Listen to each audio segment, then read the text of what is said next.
Hello, race fans and hot rodders. It's your old friend Jim McHugh, and I'm talking to my old friend Al Del Benny. How are you, sir?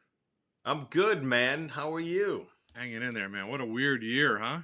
Oh, dude, yeah, it's very strange. I Very mean, strange. for the United States, just for the comedians, if you think you've had it bad, Al is in Australia, which burned down, and then they got the coronavirus. Am I? Yes, you are right. Yeah. There were major bushfires all last year, and then, but I'll tell you what, the virus hasn't been as bad as in the States. We've only had like 102 deaths. Oh, wow. Okay. Yeah, yeah. So we're starting to ease up restrictions the 1st of June. Are We're people gonna going out there? Are they going to clubs and stuff like that, or? Well, they're going to restaurants and pubs. That's Australia's biggest thing. They love a pub, and yeah, so they're going to be able to have 50 people at pubs on June 1st, and then I'm thinking beginning of August. Hopefully, we'll be able to start doing comedy shows again. Hopefully, yeah, That's great. Yeah. Wow. yeah, that'd be Wow. good. Now, you and I both work cruise ships, and you kind of work the Carnival Australia leg of the, Yeah, yeah. and Or I work the Caribbean, and once in a while I get to go to Alaska, but I have not gotten to get to Australia yet. That's one of the places I would love to go. yeah, you should do it, man. It's great. It's great. I don't. I to be honest with you, I don't think I'd be able to do the ships in America, just because I'm so. In Australia, they're very lenient. Um, Ah, as far as the content goes. You know what I mean? Like I'm saying the C word on the PG show. No, but really? on the adult. You know, me and Tony V went to Galway once. We were doing some shows over there in Ireland, Yeah, and these young comedians, which young to me is anyone under like 80 at this point, but me and him yeah, go, and we got silly because the comedians were dropping the C word so much that it was hysterical. We weren't even like hearing the material anymore. And all right, yeah, they really these Yanks, they really like us, which we did. But it was like, yeah, we just have never heard that word used that much. yeah. In Australian culture, especially, that's why I love it here. Like it's just they throw it around. Yeah, it's like any other word, and I love it. It's a pronoun. It's like you use it to just be like, oh yeah, these guys. You'll love this. I actually heard from one of our brother cruise ship comedians. I can't remember who it was, but they said there's only one really good Australian comedian, and that's Aldo. Yeah, And I thought, well, I do like that. Yeah, yeah. I mean, I yeah, said, all right, well, I'm scoring that with Boston, but you yeah. scored anywhere you want. So good. Definitely, definitely. Yeah. Yeah. Thanks, man. No, there's definitely a similarity. I think, especially Sydney. Sydney and Boston, very similar in sense of humor, sarcastic. The comedy all comes from, or at least in our generation, all comes from. What do you think? You're better than me. You know what I mean? And now, I mean, obviously, comedy's changing with all the new guys, but yeah, with guys our age, it's that. It's chip on my shoulder. I'm gonna tell you what's what, and yeah, it's kind of fun. I like it. Now, where are you located in Australia? I'm on the northern beaches of Sydney, which is um, yeah, it's a nice, very nice, it's beautiful. I'm definitely the poorest guy on my street, and Jeff from the Wiggles is my neighbor. You don't have kids, you might not know who the No, no. Wiggles are. I'll tell you something. My brother, now his kids are grown now.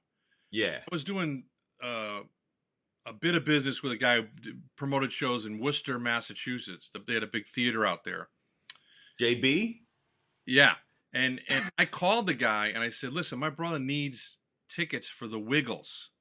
Oh yeah, He said, "Jim, I get you tickets to Stones, no problem.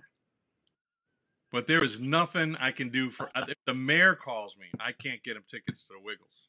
yeah, That's yeah. this. No, it's brilliant because whole families go, right? So Right. you're selling one ticket, you're selling four. It's Right. it's yeah. Oh, it's such a good way to do it. And if you're as a parent don't get your kid ticket to the Wiggles when they're in that Wiggle euphoria, it's like you're saying, yeah, there's no Santa Claus this year.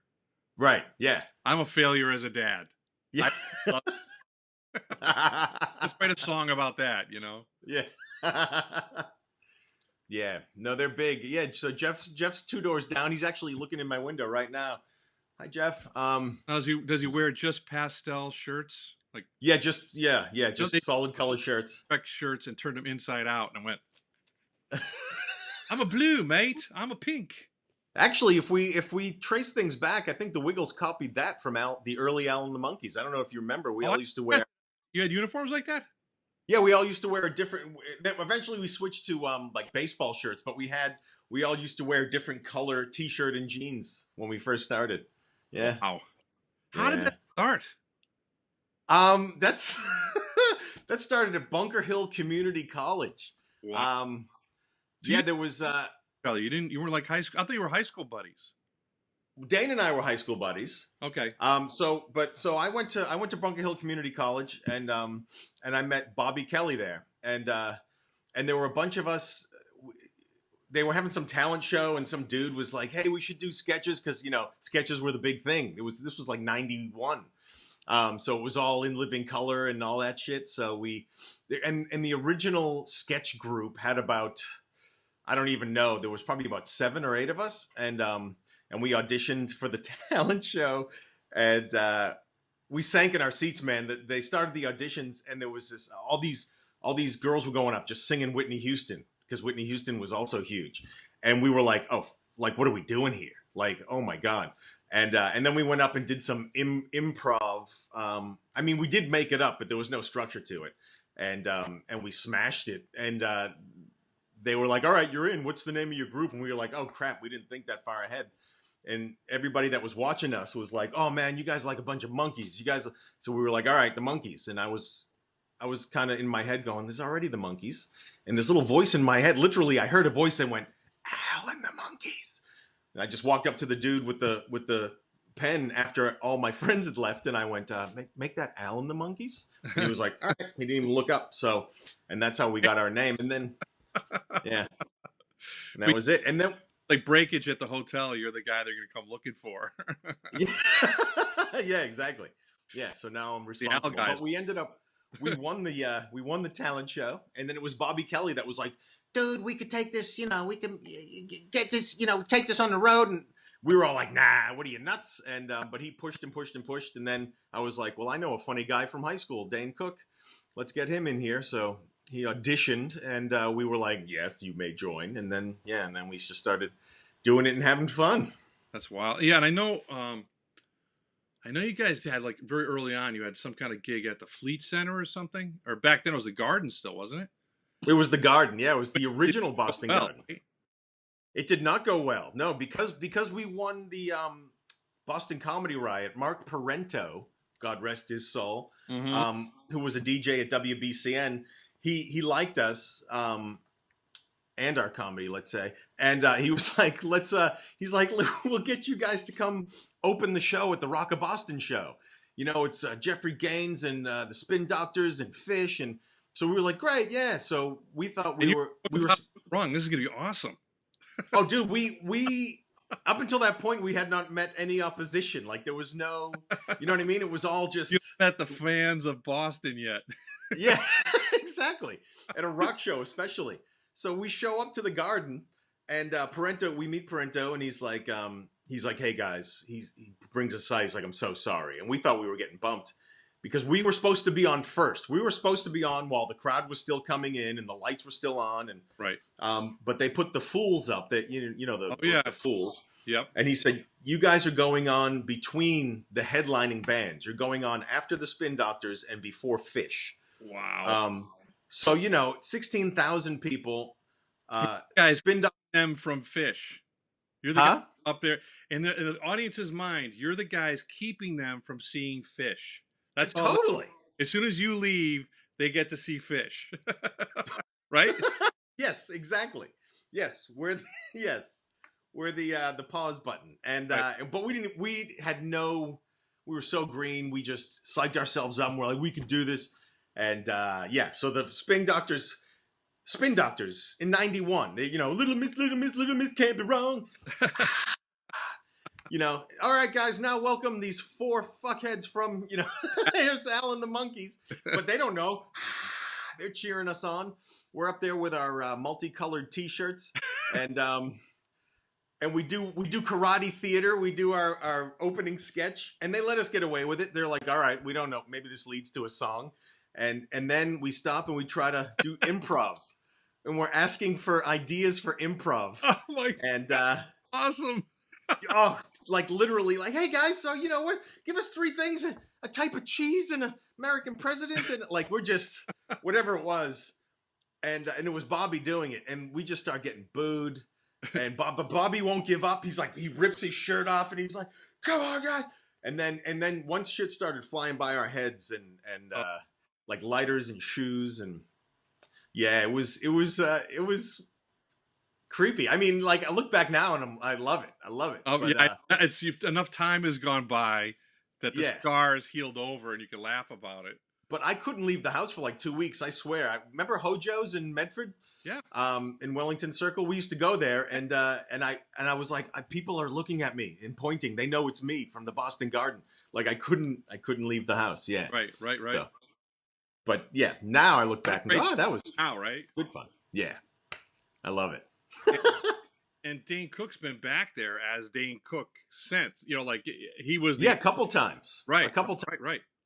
And we were Did you work there with yes. him when he was there? Yeah, we got our revenge. It was me. I mean, it wasn't revenge, but it was me and Bobby and Dane. Oh, I didn't know that. Yeah. Bobby and I opened the show, and then So there's obviously. there's the beginning and the end of your documentary right there. Oh, totally. Yeah, I know. I Right? should start GoFundMe. Yeah. Yeah, I like it. I like it. Yeah, No, it was true, and it was a New Year's Eve show at the Garden with Dane and Bobby. It was great. Yeah. that's awesome. Bobby's such a good guy. I call him, and we did a podcast thing, and I'm like, can I? It's Robert Kelly now. I'm like, I just like Yeah. a Robert or a James or a William. You know, it's your Bobby, your Joey, you know. Exactly. You can't not do that, you know. And I go, I know. I call you Robert. He's like, go screw yourself. I don't care what you Yes. call me, you know. We gave Jim, him a please. Community Year Award for the Boston Comedy Festival. He Oh, came yeah? up and he's such a nice guy. He is. To give you an idea how nice he is, he's like, I said, you know, he was so easy about everything. I don't care what hotel. I just need I have to have a flat screen TV. If it's Yeah. like three-dimensionally deep, I know it's a crack house, you know. I said, yeah, I think we can cover that. I think we can. When was this? It was like 3 Don't- years ago. Like I don't think Yeah, they all have. a hotel that didn't have that, you know. But Right. in his mind, it was like if he got into a hotel and it was one of the old-fashioned TVs, it's like would've an act lost of his shit. disrespect, you know. Right. And I said to him, you know, I go, you're Bobby, you're one of the nicest guys. You're one of the easiest guys to deal with. I think the only guy that was more of a surprise of being this easy was Bill Burr. Because Bill Burr goes, I'll come and take the award, you know. He says, I said, okay, well, you know, what do you need from us? I don't need anything. Well, you know, can we send you a plane ticket? He goes, I'm coming. I'll be home anyways. Is it November? I'll be home. Yeah. I said, well, you know, what hotel do you want to stay in? He says, I'll stay with my parents. Yeah. And then he says, well, it's at the Emerson Majestic or the Cutler Majestic now. He says, yeah, I went to school there. I know where it is. Yeah. I don't need a ride. I'm like, oh my God. You know, like how Yeah, that's great. that's great. I mean, I feel. I told Bobby that story and he goes, you know, I wouldn't need a hotel, but my parents would, you know, his mom or whatever, he goes, they drive me nuts. I go, dude, we can cover a hotel. It's really not a big deal. I was just telling you how great you are, not to make you feel bad. Right. I think it's a Boston thing. I mean, not that I'm on the Bill Burr level, but everywhere I started to learn when I was touring around the U.S. before I moved out, like, because I just show up and do a show and leave, and and these club owners started saying to me like, man, you know, you're great. You don't try to fuck the waitresses. You go up, you have a great set, and and then he's like, God damn, I wish everyone was like you. You don't cause any trouble. And I'm like, God, I never even thought of like, being a dick. So like, I don't know. We started out, there was so many like big guns. I mean, like in my mind anyway, like, we were just glad to be on the bench some nights, you know? Yeah. And they weren't putting on airs. They were all business, they were just going killing and leaving, and and that's, so it was like, I just want to kill. Like, I just want to go up and smash it. Like Burr came. Burr came that time together, and then that's what we need to talk about. Right, exactly. Right. Burr came to Sydney a few years back, and so I just threw him a text being like, dude, I live here now, right? And he was like, ah, dude, I mean, he texted me, but I do his voice. I can't help it. Yeah. And Yeah. he was like, dude, I already have an opener, but come, you want to MC? And I was like, and it's the Opera House. It's the Sydney Opera House. And he's like, dude, come on down. I'll throw you on stage. I'm like, all right. So we go down and we catch up. It was great. He had 2 shows, so we hung out in between. And it was more just to hang out and catch up. But I was just amazed because even backstage, his rider was like a chicken Caesar. Like that's all he had. And and his wife was there, and we were just hanging out, having the greatest time. But there was nothing, there was no pomp and circumstance. Yeah. And I was just like, oh, I love this, Yeah. Yeah. No, it was like he puts you right at ease. It's like this is just nothing's changed. Yeah, exactly. We're just Yeah. do you want a slice of pizza? Yeah. Am I right? Yeah, totally. Yeah. No, it was great. So what's the scene like in Australia? I mean, I know now, given the coronavirus, Yeah. it's We'll go not a to scene, but before the tell me what it was like coronavirus. 4 months ago. Yeah. It's when I got here 6 years ago. Holy shit. Right. And it's a very young scene because what happens in Australia, there's only about 30 million people in the whole country. The country's the size of the US. Right. So there's not enough market to keep people. Did you see me okay? To keep people You look great. So what happens is I can't get my glasses not to reflect back at me, so I took. I keep catching myself, and I'm trying to keep my soft head romantic like this. lighting right now. That's what you're. Yeah. You look gorgeous. Thank you.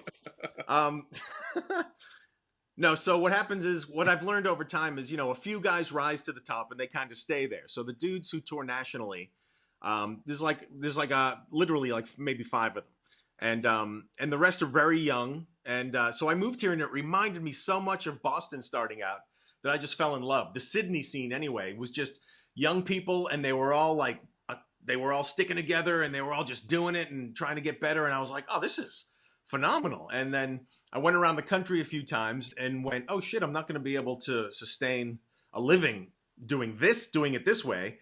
Right. And then I sort of fell into the cruise ships. Like, Right. A friend of mine started doing them and was like, hey, I'll get whatever. So he gave me the info and I started doing them. And I got to tell you, I hated them at first. The whole, just because, when you're a headliner on land, you're used to being sort of the most important person in the room, right? Yes. You get on those ships and you're the last thing they're thinking about. Right. And as soon as you can get used to that and get used to sort of the just being cut off from everything. Like a popcorn machine. Like they're rolling a clipboard. They're like, where's the popcorn machine? We got to have that popcorn machine. We got a kids party in here at 10 a.m.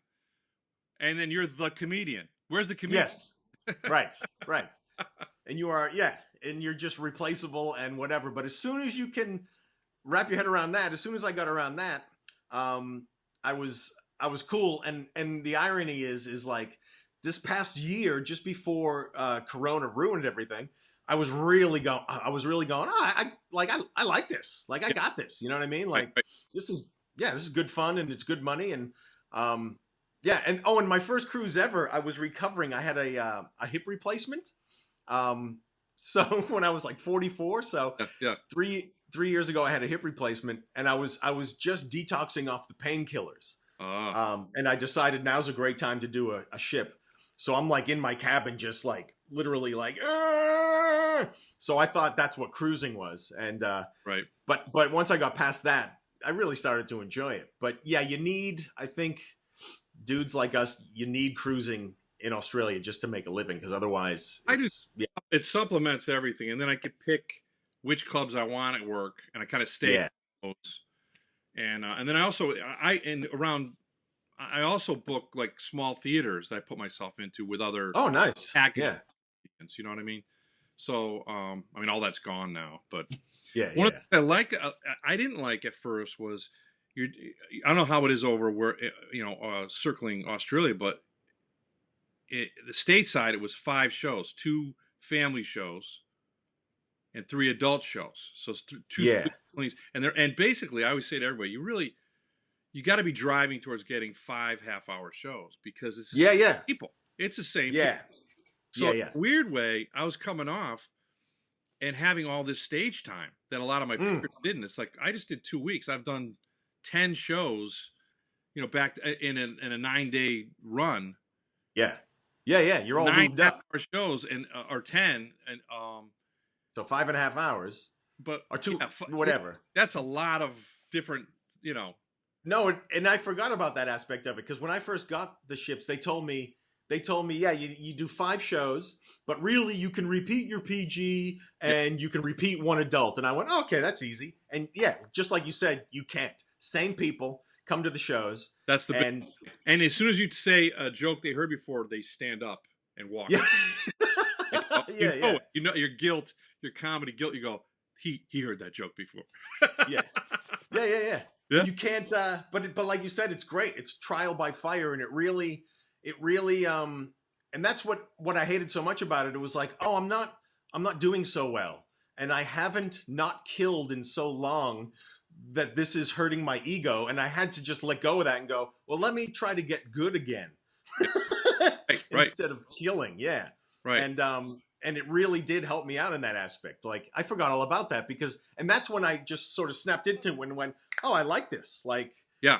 I got It's this a now, little bit dangerous because you're like for me, I'm doing 5 sets, but like I'm doing like you do a set list before a show. I almost do one after a show because I'm like, what have I used? Yeah, yeah, If yeah. I got a bit, that's going in the next show. Yes. Nothing will be Well, wasted, that's you know. yeah. All That's what my I do. shows will be gone. Some guys, I'd be interested to see what your thing is because I've heard different opinions. Some guys, one advice I got was you sprinkle the gold throughout the 5 shows. But I can't. I'm not capable of that. Like if it's good, I gotta say it. Yeah. So my first show on the ships, if it's my adult show, is just my land show, half hour, bang, bang, bang, killer. Because then I think what happens is you can sort of then you're ship famous, Right. and Yes. I've had some stinker second shows, in my opinion, and they'll come back up to me and go, "Oh, mate, you did it again, great show," Right. and Right. I'm Right. like, I agree. "Yeah, I tricked them, yeah, I think you got to front load your strong stuff, but you yeah, got to keep some ammunition. yeah, well, Yeah, yeah, look, I do a lot of crowd work anyway. oh, me too, So, yeah, okay. Yeah. So it's like you like both of us probably do equally the same as you kind of fall back on your material. yeah, yeah, Material is something I do while my mind is setting up for like the next person I'm going to talk to. right, Just yeah, resetting, if that makes any yeah, sense. no, totally, totally, yes. I used to. I think what happens now is my first show is mostly material because I like the structure, I like the way it feels after the show to be like, I did that, and then to be honest, my very last adult show is usually just all crowd work. But I'll tell them that I'll go, come back to the next one, guys. I'm just gonna pound you guys, and they Yep. love it. Yep. If you want to have a chat, sit up front, and so that way that the people that are in the first 3 rows are just up for it. Right. That's correct. Yeah, Yeah. Okay. yeah, We're on the same page. yeah. There you go. I Cool, don't man. know when's the last time I saw you do comedy? Probably 30 years ago. Probably, yeah. Because I haven't seen you since you were in Boston. Yeah, dude. Yeah, I left Boston in '98. And I left in 95. So So yeah, crazy. 5 year window. Wait, yeah, wait. I hope think I we're saw both you in New better. York. I hope we're both better than we were. God, I hope so. What I've always liked about you is you see, like you even said it. You'll do that thing where you'll book a small theater and you do that kind of stuff where that stuff never occurs to me. I'm always a victim of who's booking me. Because it just doesn't. The only time I did that was when I moved from New York to L.A. I booked the Duplex and did a show just to fund my drive to L.A. Sure, yeah. I used to do shows And duplex yeah, it was great. in the village. Yeah. Um, Yeah, I don't know why I just can't seem to let it alone. Like, no, but that's great. That's a good yeah. thing. It's good and it's bad because I think sometimes people like I don't always work for a lot of bookers because they don't want somebody who books comedy in their room. They're threatened by that. Like I'm gonna look Oh at yeah, the guy. But I always say I would never do that because no one would use me if I did that. right. And actually Yeah. I like working for someone else. I like going to someone else's festival much better than mine. Well, of course. Do the gig and hang out with people. I'm not responsible Yeah. for lighting or the door guy. See, that's the stuff. Yeah, I can't even that stuff ruin. Dude, I did a show a few months back here, And the booker was like, dude, I'm sorry, I can't make it. Will you just seat everybody? And I was like, all right. And even just the simple act of being like, hi, how you doing? Made me feel like I worked at a restaurant, and it ruined my show. Like, I can't do that shit. We just did a comedy special on the last Saturday. We did it at the Somerville Theater. It was a 5-camera shoot.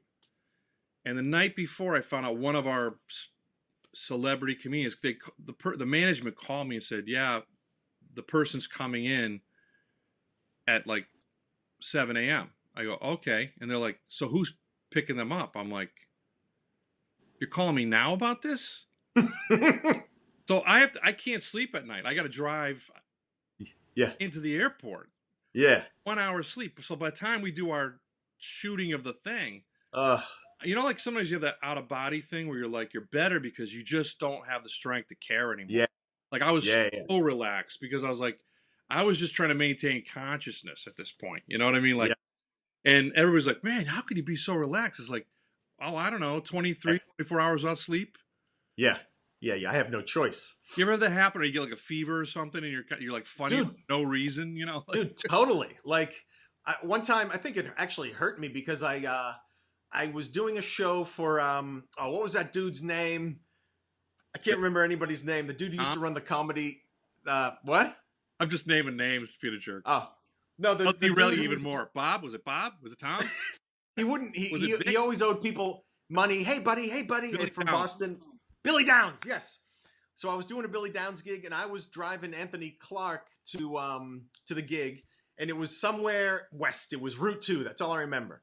And I was sick as a dog, and I tried to get out of it, and there was no way I could get out of it. So I was like, all right. And I pick up Anthony, and we're on Route 2, and we're going to somewhere west, and we get there, and the place is packed, and I'm dead, and I'm opening the show, and I just same thing. I was like, exactly. I think I had a fever. Just annihilate. Just like the best set I've had up until my life at that point. Right. You know? Because you're absolutely fearless. You'll say it pops in your mind, and you're a little crazy. Yeah. To the point where Anthony Clark is like, not Anthony Clark. So is it Anthony Clark? Like he stupid cow. The young dude. I don't know. Anthony Clark had his own sitcom going. Yeah, okay, so it was Anthony Clark. He got a southern accent. Yeah. Yeah, that's Anthony. So it was him. To the point where he was like, oh man, like he thought I was the funniest guy in the world.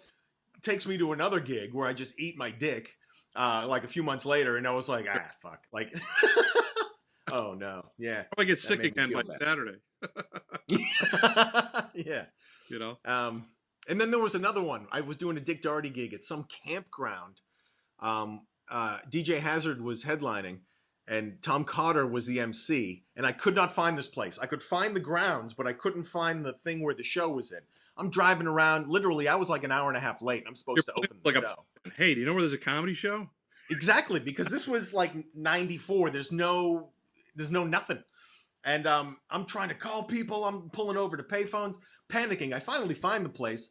I get up. DJ Hazard's already on stage. So the headliner's on stage. And I'm like, and I find the dude. And I'm like, huh? There's no following DJ. Well, here's what happened, though. Like, I find the dude. And I'm like, God, I'm so sorry. He's like, well, dude, the headliner's on stage. You know, we don't need you. And I was like, and I was going to get in my car and go. But it was like a 3-hour drive back. And something in me just went, nah, this ain't right. I'm not doing that. So I just stood at the back of the room, like at attention, waiting for DJ to lock eyes. He sees me and he goes, and he does some bit, and then he brings me up. And then as I'm shaking hands with him, he goes, just bring me back up. Do your time and bring me back up. And I was like, what a great guy. Yeah. And I go up again, smash. Like, and this is like 500 people. It's like this huge thing.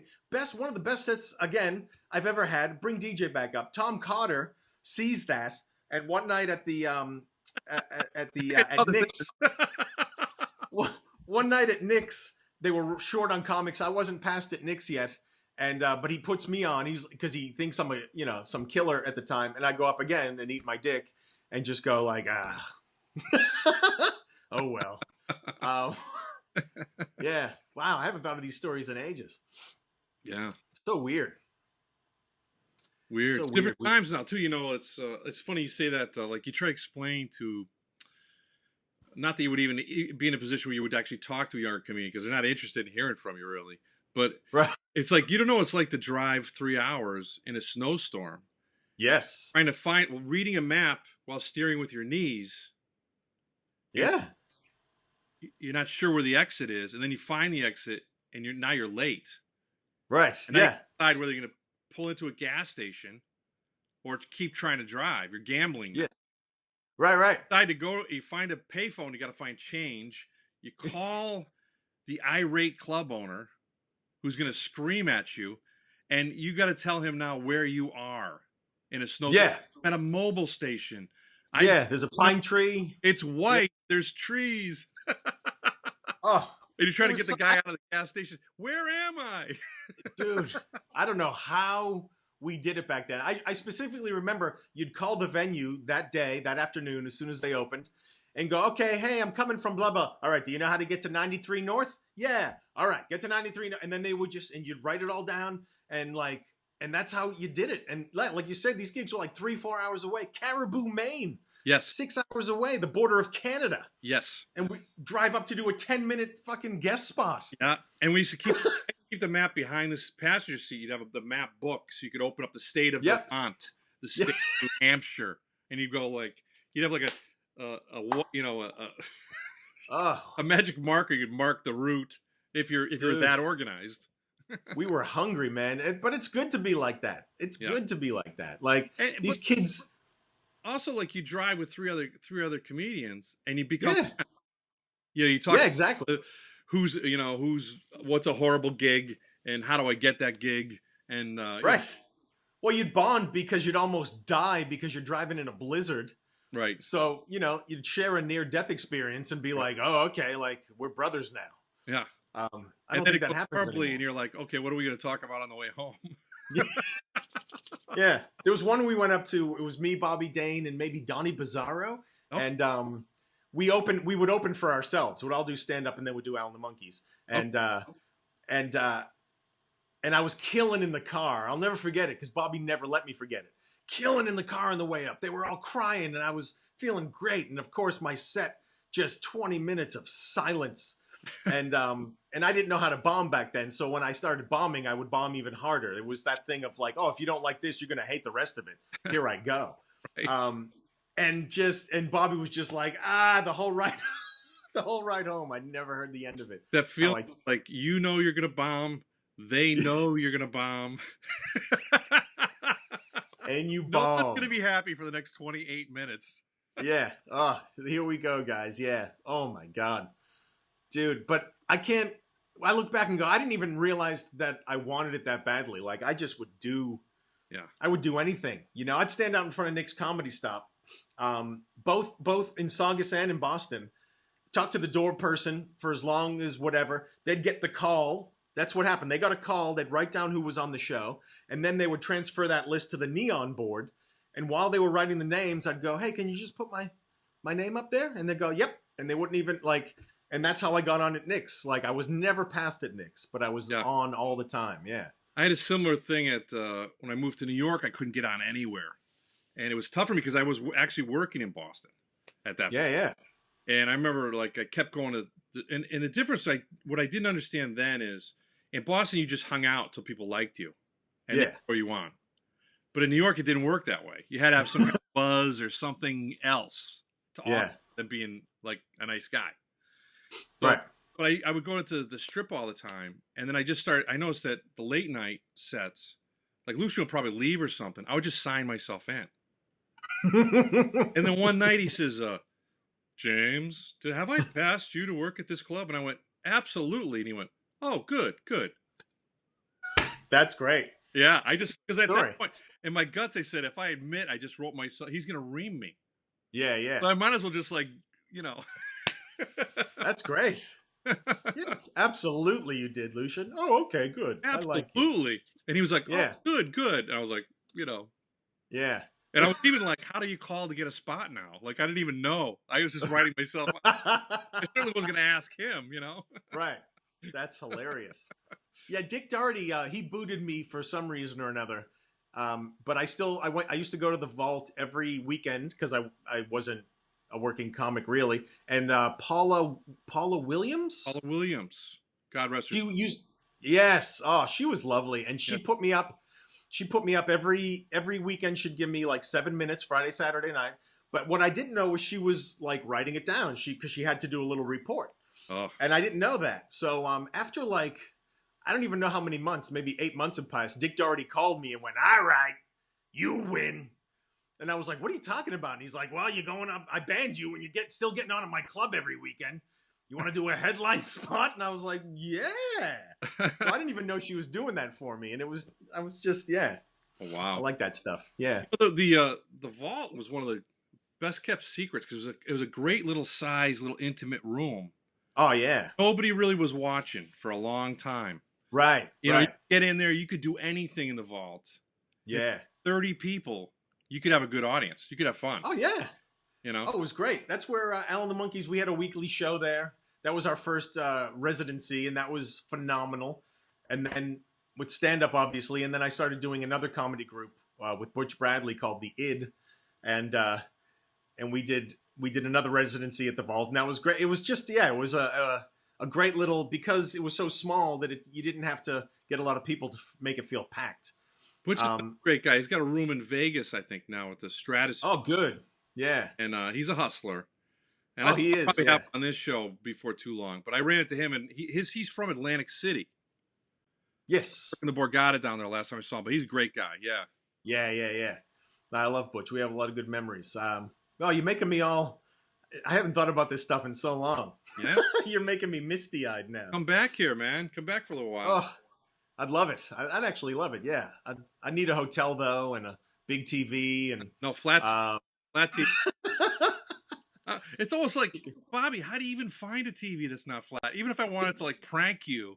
yeah, that's such a funny stipulation because that's what I thought. It's like if it was at the verge of like 2002 before hotels really made the switch, No, you know what? but He was just trying to be he was really just so sweet. He didn't want to be, he wasn't like, I just need a decent place that nothing's going to crawl all over me in the middle of the night. yeah, yeah, yeah, And yeah, nothing big. Yeah, just a yeah, my internet's going to work, yeah.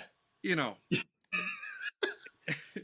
Well, dude, when I worked with Bill Burr here in Sydney, he was like, "Ah, dude, like we kind of reconnected," and he was like, "You know what? You should come do the Patrice benefit in New York." And I was like, "All right," and I was like, "That's very nice of him to offer, but I'm not going to put any stock into it, so I just whatever." But then he followed up, and so he leaves me a message. He's like, "Dude, book yourself a first class ticket from Sydney to New York," and da-da. So I look online, and I'm like, it was like $15,000, and I just was like, dude, there's no way that I'm, Yeah. So I just message him and go, dude, I'm happy to obviously fly coach because it's like 1/10 the price, 1/100th the price, and yeah, and then he put me up at a hotel in Manhattan, and like, but the fact that he even like, I don't know what he would have done if I had sent him an invoice for $15,000.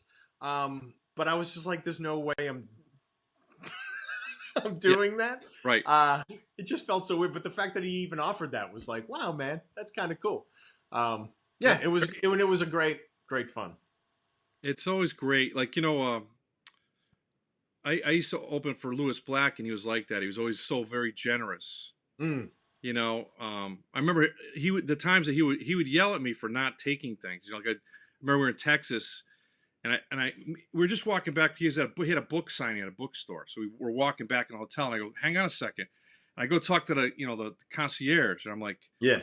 "You have a shuttle that goes to the airport? I got to get to the airport tomorrow." And I'm in the middle of talking. He goes, "We pay for that. We pay for that. We get you a cab." I go, "I don't need a cab. I'll just take the shuttle." "Why won't you take anything?" I'm like, "What are we Yeah. doing here?" Yeah. He goes, "It's in your Take the contract." Dude, You know? because Bobby and I toured with Dane for one tour, and it was me and then a couple of other comics for another tour. So I did two tours back to back with Dane, and it was just fun because he'd like pull me into we'd be playing stadiums and shit. He'd pull me Yep. into his dressing room and be like, Hey, what do you need anything? Because he'd be filling out his rider, and I could just be like, yeah, let's get some of this, like whatever. It was like just a shopping list, and just to be silly, see what we could get. You know what I mean? Like Yeah. nothing. It wasn't like give me a camel or anything, but just to be wacky. That was a lot of fun. That was great. That was like Now one of the highlights of my life. you still like connect with Dane and Bobby at all, or? Yeah, yeah, not so much. I haven't talked with Bobby in a while. We text every once in a while. Dane and I communicate a lot more often. Um, You but know, I go down. I work down in New York. I used to. I go down like every 8 weeks just to show people I'm not dead. yeah, yeah. There's that guy. What's his name? He's not dead. But Bobby was so sweet. He brought me into the cellar. He introduced me all around. He brought me, Oh, like, yeah. you know, what a good guy. Yeah, yeah. No, dude, there's something. It's that Boston thing, and I think we all reached a point. We're all older now. We just I mean, it happened to me. I value that connection we all Yeah. had and have. Last year I went down there. I was going to see Bobby was at one of the cellar has like a couple rooms now, like Oh, yeah, yeah, corner. So I'm down the street in Greenwich at another club, and I go to where Bobby's working in between my shows, and out the door comes Gary Gulman. oh, He goes, yeah, Jim, how you doing? I go, I'm doing good. I'm going to see Bobby.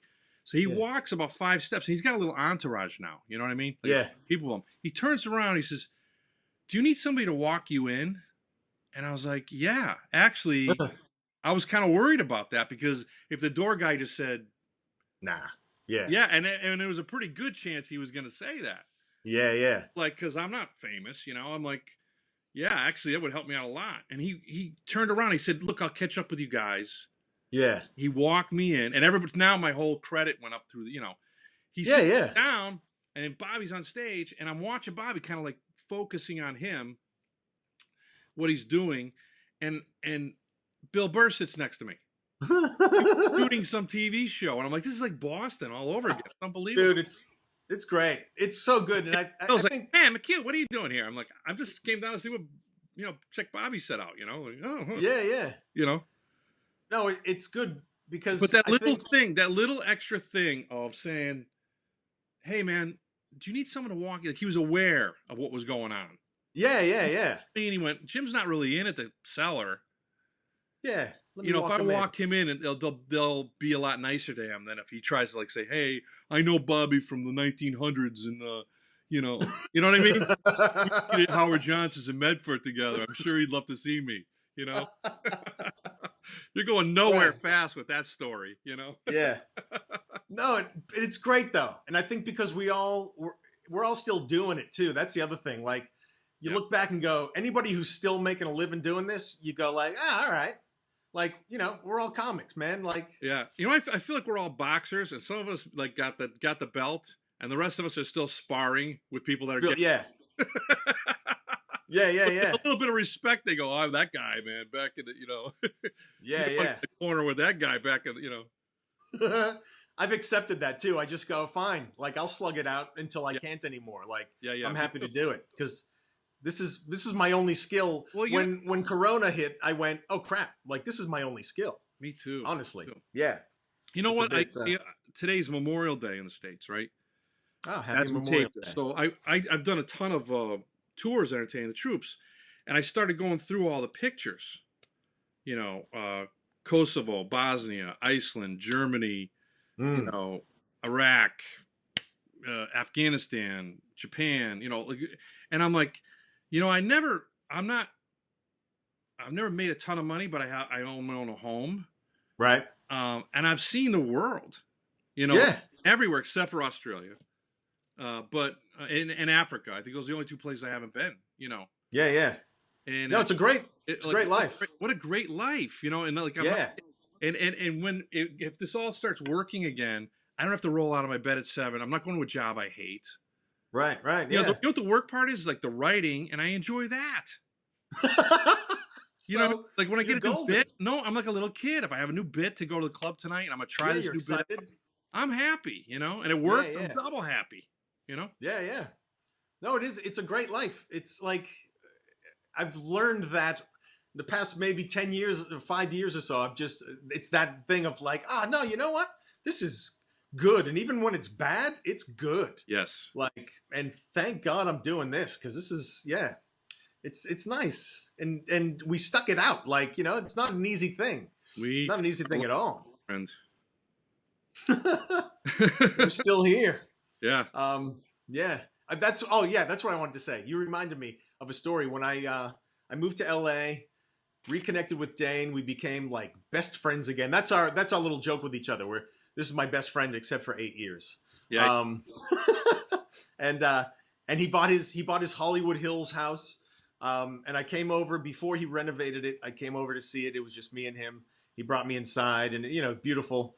And he showed me around, and then just it was really sort of a moment where he just looked at me, and he gestured around, and he said, jokes paid for all of this. And I was just like, oh, that's great. Like, I love that.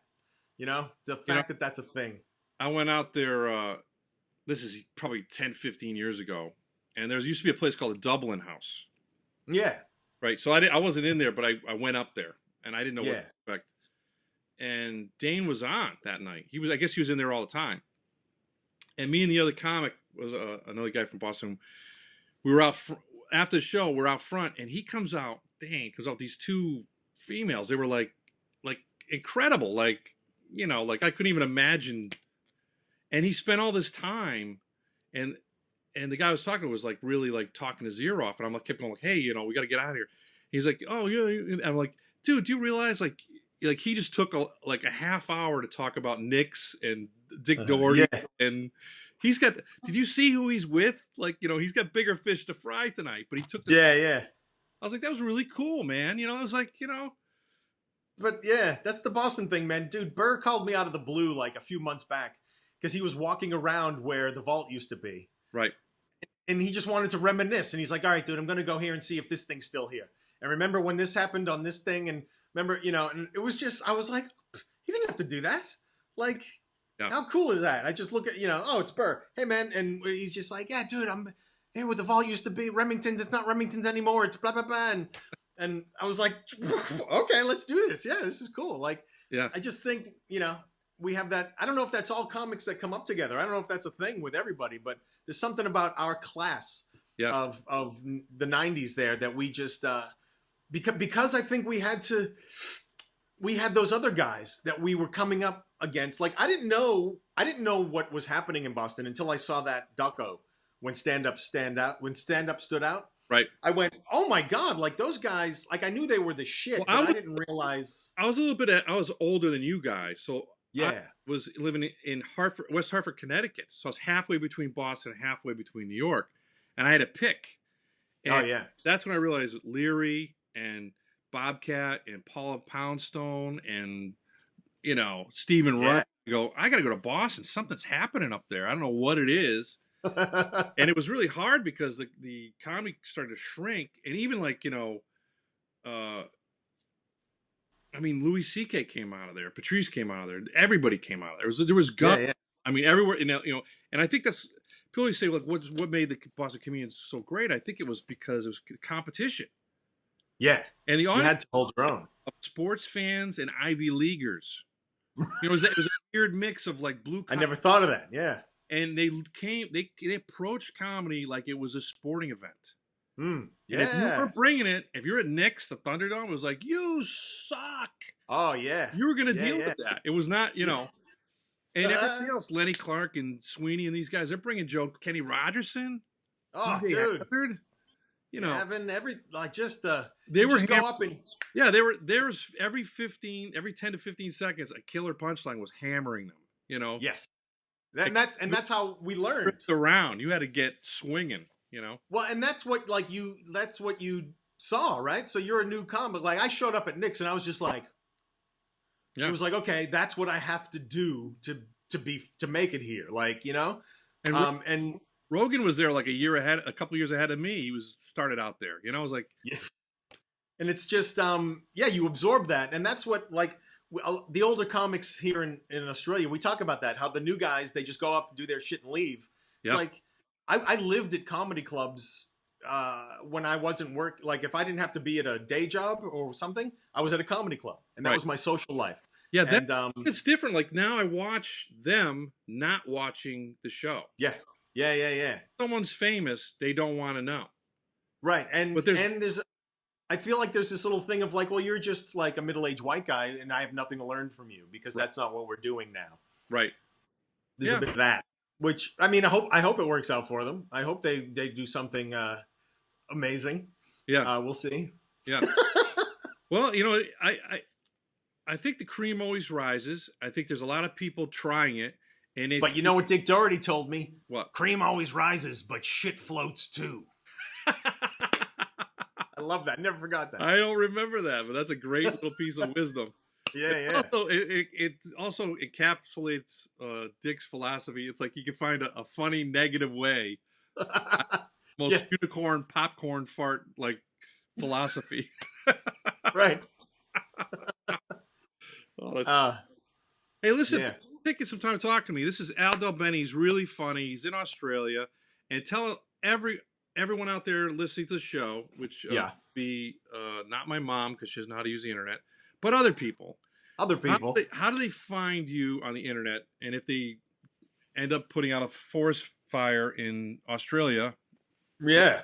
where, Well, they can find me on the internet. I don't know if you've ever heard of Pornhub, yes, but yes, I'm there. No, I'm on the normal places. Just search. My name is ALDELBENE, and I'm on all the socials. So just search for me if you want to find me. Follow me on Insta. I'm still trying to learn that thing, man. I'm working on it. Oh, really? Oh, Yeah, yeah. yeah. I got a 14-year-old niece who can operate that like a scientist. Oh, dude, yeah, they're on it. But she's in another bunker during Corona, so my stupid little questions can't be answered until we find a cure. Yeah, Apparently, yeah. I'm. How old are you? I am 58, my friend. Wow. Okay, so you're like 11 years older than me, even though Yeah. we look the same age. Yes. Um, yeah, yeah. Okay, so I'm a little more on it than you are, but yeah, wow. Yeah, of course you don't get it. Of Well, course you I don't mean, get it. you know what I'm doing this. You know what I'm doing during this Corona thing is I'm on YouTube learning social media every day. That's a great thing to do. A pro, you know. Yeah, yeah, yeah, yeah. So I know. that's That's a good thing to do, man. all right. So Al, thanks so much. This was awesome catching up with you again. Dude, thanks for having me and thanks for asking. Yeah, I love this. I'm gonna go. Hey, we get to work again, man. Maybe I'll get a ship over there or something if they ever run. I would love that, bro. Anytime That'd be- they bring an American over, I'm like, please let it be someone from Boston. Last year, I got to work with Kenny Rogerson for a week. It was just like, Oh, that's oh, good shit. yeah, just to Yeah. hang out, you know. Oh, dude. Yeah, All right. it's good. All Yeah. right, man. Good to Thank see you. All right.